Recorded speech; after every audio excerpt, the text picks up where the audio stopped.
When I was a kid, my uncle framed me for stealing thousands from my aunt so he could pay off his gambling debt. I spent years trying to convince everyone I wasn't a thief, but no one listened, not even my mother. I finally disappeared at 19 and built a life where no one knew my past. Yesterday, the FBI contacted me about an investigation, and my uncle is claiming I'm the only one who can save him. He doesn't know what I found in my old bedroom before I left. I never planned to tell this story. Honestly, I thought I'd die with it. It's the kind of thing you bury so deep you convince yourself it happened to someone else. But here we are, because yesterday, out of nowhere, the FBI called me at work asking if I was available for a conversation regarding a family matter. And guess who's apparently begging for me? My uncle. The same man who wrecked my childhood with one stunt so messed up it basically erased who I could have been. So I guess I'm finally saying it out loud. When I was 12, my uncle framed me for stealing thousands of dollars from my aunt. Not like pocket change. I'm talking rent money, bill money, grocery money, everything they had set aside in this sad little floral tin box she kept hidden under sweaters. He took it, blamed me, made sure everyone believed it, and then watched my life fall apart so he could pay off his gambling debt. He walked around like nothing happened while I spent years trying to convince people, anyone, that I wasn't a thief. And it didn't matter how much I cried or swore on my life. In my family, once you got branded, that was it. No appeals, no second chances. And the worst part? My own mother believed him. She didn't even hesitate. It's hard to describe what it's like when the person who's supposed to know you better than anyone just shrugs and says, well, maybe he did do it. You're 12 years old, standing there with your whole body shaking, knowing you didn't do the thing they're saying you did, but you can literally see their minds close up like a locked door. After a while, I realized it didn't matter what I said. They didn't want the truth. They wanted the easiest version of events. And blaming a kid was easier than asking why a grown man was always broke, always sweating over bills, always hitting up everyone for a little help until next week. By the time I hit high school, people had stopped saying it to my face, but it was always there. You could feel it in the room before you even walked in. Teachers didn't trust me with classroom money. Family gatherings felt like I was being monitored. My cousins wouldn't lend me anything, not even a pen, because they'd forget about it, but somehow it would turn into a whole thing about keeping track of stuff this time. I got tired of defending myself. I got tired of begging people to believe something they should have already known. So at 19, I left. Not in some dramatic runaway story, but quietly. I packed a duffel, took the little bit of cash I'd saved up from stocking shelves at a grocery store, and got on a bus headed west. I didn't tell anyone. I let them think whatever they wanted. Maybe that makes me an asshole, but when you spend your entire childhood being treated like a problem, eventually you start believing maybe the best thing you can do for everyone is disappear. And honestly, it worked. I rebuilt myself from scratch. New city, new job, new friends, no past. For the first time in my life, nobody looked at me like I was capable of taking what wasn't mine. Nobody flinched when they handed me their keys or their wallet or asked me to watch something. I wasn't the kid who stole the money. I was just me. I thought I'd finally outrun everything. Then yesterday happened. I was at work reviewing reports when my phone rang from an unknown DC number. Normally I don't pick up, but something told me to.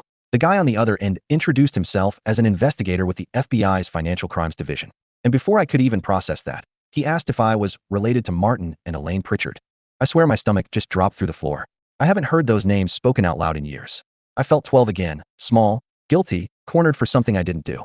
He said my uncle was under investigation and had asked specifically for me to be contacted because he insisted I could verify something on his behalf. I didn't even know what to say. I just stood there gripping the phone like it might explode. Then the guy said something that I haven't stopped replaying. Your uncle believes you might have information that could exonerate him. Exonerate him. Like he's the victim. Like 30 seconds of conversation could convince me to save the man who made my own family treat me like I was garbage. I didn't agree to anything. I told them I'd call back after work. I've spent the last 24 hours trying to make sense of it. Why now? Why me? How desperate do you have to be to reach out to the kid you destroyed? But that's not even the wildest part. The wildest part is what I found the night before I left home at 19. I never told anyone. I never brought it up. I never even used it. It felt like a loaded gun I had no business touching. But it was there, hidden in my old bedroom. Something my uncle didn't know I found. Something he definitely didn't want anyone to find. And now, apparently, it's the exact thing that could bury him forever. I guess the only way this makes sense is if I explain what actually happened the night my whole life cracked open. Not the part everyone thinks they know. The part they twisted into some family legend about how I was a sneaky kid who stole thousands from the nicest aunt in the world. I mean, what really went down? It was a Friday night, late enough that the house was quiet, but early enough that you could still hear the TV buzzing from the living room. I was supposed to be asleep because Aunt Elaine had this thing about kids needing structure. But I wasn't tired, so I stayed up drawing in this beat-up notebook I hid under my bed. I remember hearing footsteps, heavy, uneven, like someone dragging their feet. That was my uncle's walk when he'd been drinking or losing money. Both sounded the same. I didn't think much of it until I heard my door click. Not fully open, not fully shut either. Just enough for me to freeze. Then I heard the floorboard outside my room creak. The one by the hallway table. The one that squeaked anytime someone tried to sneak around. For years I thought maybe I imagined all this, but I didn't. The memory is burned into me. And like an idiot kid who thinks he's being brave, I climbed out of bed and peeked into the hallway. That's when I saw him. My uncle was standing by the coat closet, holding my aunt's floral tin box. The exact one she'd shown me earlier that week when she was teaching me how to be responsible with money. She kept cash in it because she didn't trust banks. She said banks were tricky. She had no idea about the irony. It took me a minute to understand what I was looking at. He wasn't supposed to have that box. Nobody was. And he wasn't putting money in. He was taking it out. Stacks of bills. More than I'd ever seen in my life. More than any kid should see unless they're in trouble. I stood there staring like a deer in headlights, and then he looked up. A grown man looking directly at a 12-year-old he just caught watching him commit the kind of crime that ruins lives. It's something I'll never forget. His eyes went flat. Not angry, not scared, but calculating. Like he was already planning 10 steps ahead, and none of them involved telling the truth. Before I could back away, he walked toward me. I wanted to run, but my legs wouldn't move. He grabbed my arm, not hard, but firm enough that I knew this wasn't a conversation. He leaned down and said, "Go back to bed." That was it. No threat, no yelling. Just those 4 words. I did what he said. I crawled back under my blanket and stared at the ceiling for hours, waiting for the world to explode. And it did. The next morning I woke up to chaos. Aunt Elaine was sobbing. My mother was pacing. My uncle was playing the role of the concerned husband, asking, "Are you sure you didn't misplace it?" Even though he knew she hadn't. Then he said it. I hate to even suggest this, but maybe the boy took it. Like he didn't plan it. Like he hadn't set the stage perfectly. I remember my mother's face. The confusion. The dread. The way her voice broke when she asked if it was true. And I said no, over and over again until I ran out of breath. But you can't outtalk the adult who's already made the decision for you. When they searched my room and found a few loose bills under my mattress, bills he planted while I slept, it was over. You can't come back from that. Not in a family like ours. Not in a house where adults are always right and kids are always wrong. And here's the part nobody knows. Not even the family I later made for myself in the years after I disappeared. The night before I left home at 19, I went back into that room. I don't know why. Maybe it was closure. Maybe I wanted one last look at the place that made me into someone I didn't recognize. I pulled the bed away from the wall because I remembered losing a baseball card back there as a kid. Instead, I found something else. Behind the wall paneling, loose at the bottom corner, there was an envelope. Thick, old, yellowed around the edges but sealed tight. And on the front, in handwriting I recognized immediately, were 2 words. For him. I didn't open it right away. I just sat there staring at it, wondering if I was losing my mind.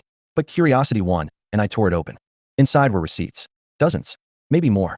All dated around the time my uncle claimed I stole the money. Checks cashed at casinos. Payment slips.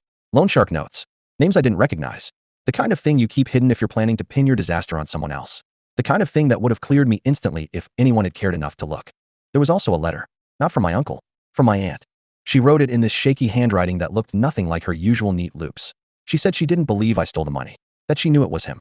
But she was scared. She didn't say of what exactly, but I could guess. She said she hid the receipts, where only you would know to look someday. Though I still don't know why she thought that. Maybe she hoped I'd come back for myself sooner. She ended it with, "I'm sorry. You deserved better." I folded the letter, put everything back in the envelope, and walked out without telling a soul. Now I'm sitting here wondering if the FBI knows anything close to this. Wondering if that envelope is the reason he suddenly wants me involved. Wondering if he knows I found it. But the biggest question? Why did my aunt write for him when she had to know someone else could have found it first? I didn't sleep after the FBI call. I just lay there in the dark, staring at the ceiling like I used to when I was 12, running loops in my head I thought I outgrew years ago. It's wild how fast old wounds reopen. You think you've healed, you think you've put enough distance between you and the past, but all it takes is one phone call, and suddenly you're right back in that house, in that hallway, watching a man ruin your life for a fistful of cash. Around 3 in the morning, I finally sat up, turned on the lamp, and pulled out the envelope I've kept hidden for years.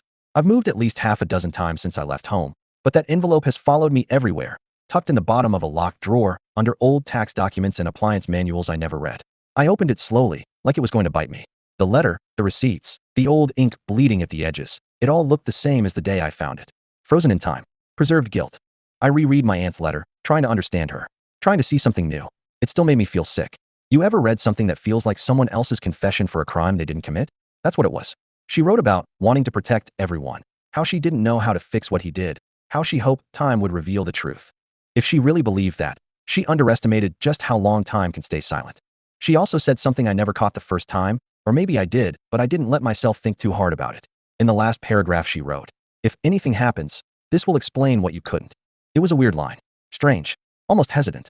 But now, 2 days after the FBI call, it felt like a blinking warning light. I didn't understand it then. I barely understand it now. But there's something about those words that gnaws at me.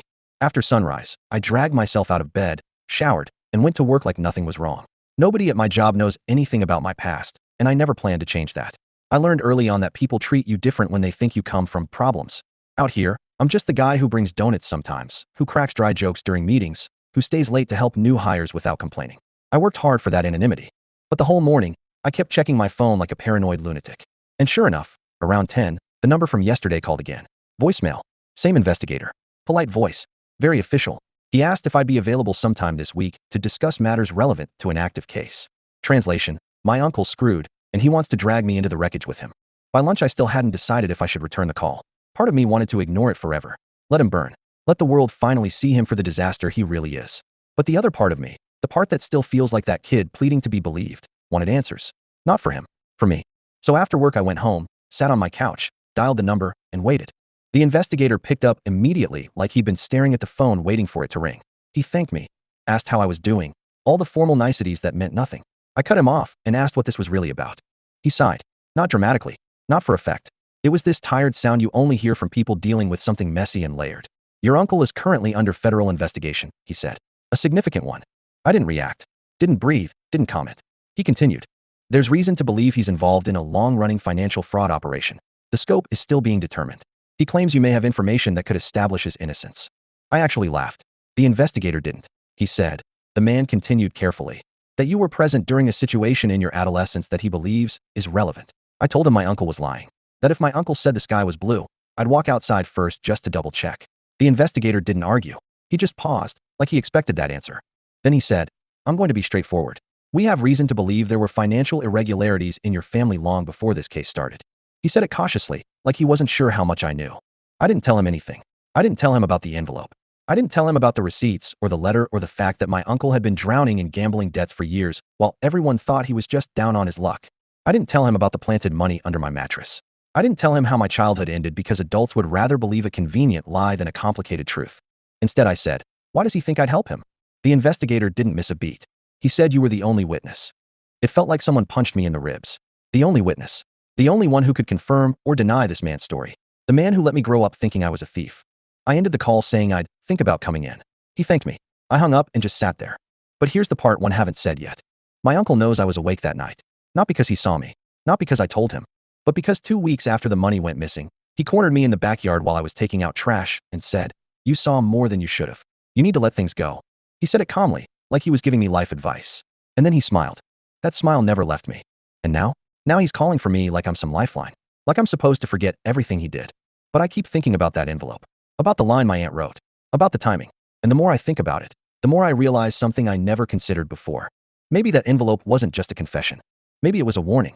I kept the envelope on my kitchen table like it was some radioactive thing I was scared to touch but couldn't walk away from. Every time I passed it, I felt this weird pull in my chest. Not fear exactly. More like inevitability. Like whatever was coming had already started years ago, and I was just now catching up to it. I didn't want to tell anyone about the FBI call. Not friends, not coworkers, nobody. I've built such a clean, uncomplicated version of myself here that even saying the words, my uncle is under federal investigation, felt like dragging dirt into a white room. So I stayed quiet. I kept going to work. I pretended things were normal, even though my brain wouldn't shut up long enough for me to sleep more than 2 hours at a time. By the third night, I cracked. Not in a dramatic crying on the floor way. More like, I suddenly couldn't sit still. I paced around my apartment until the floor felt worn down. Then I grabbed the envelope, shoved it in my backpack, and got in my truck. I didn't know where I was going until I was already halfway across town, headlights slicing through the dark. I ended up outside this cheap diner I used to go to when I first moved here. Back then, I'd sit in a booth with a coffee I couldn't afford, pretending I wasn't terrified of starting over alone. It was open late, mostly empty, and nobody asked questions.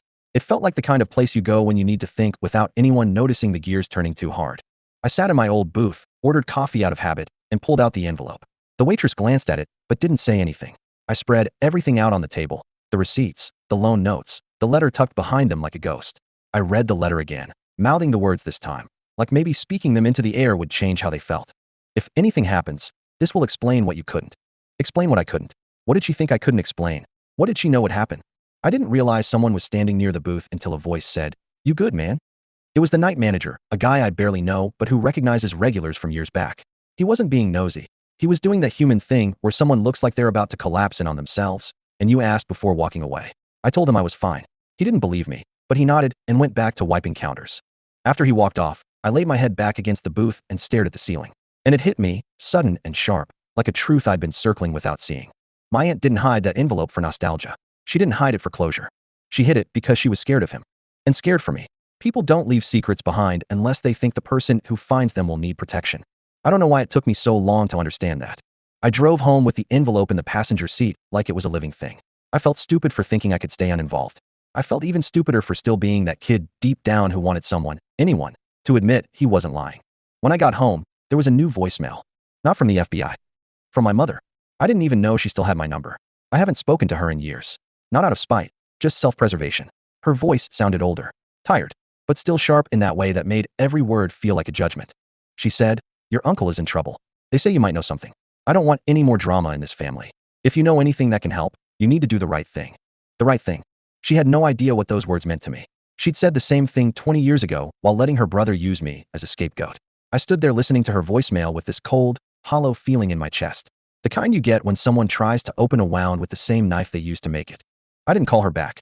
But I did call the investigator. I told him I'd come in. He gave me an address to a field office an hour away and a time, 10 a.m. tomorrow. I said okay, hung up, and immediately wondered what the hell I'd just agreed to. I'm not built for this kind of thing. I'm not brave. I'm not righteous. I'm not someone who stands in courtrooms raising hell.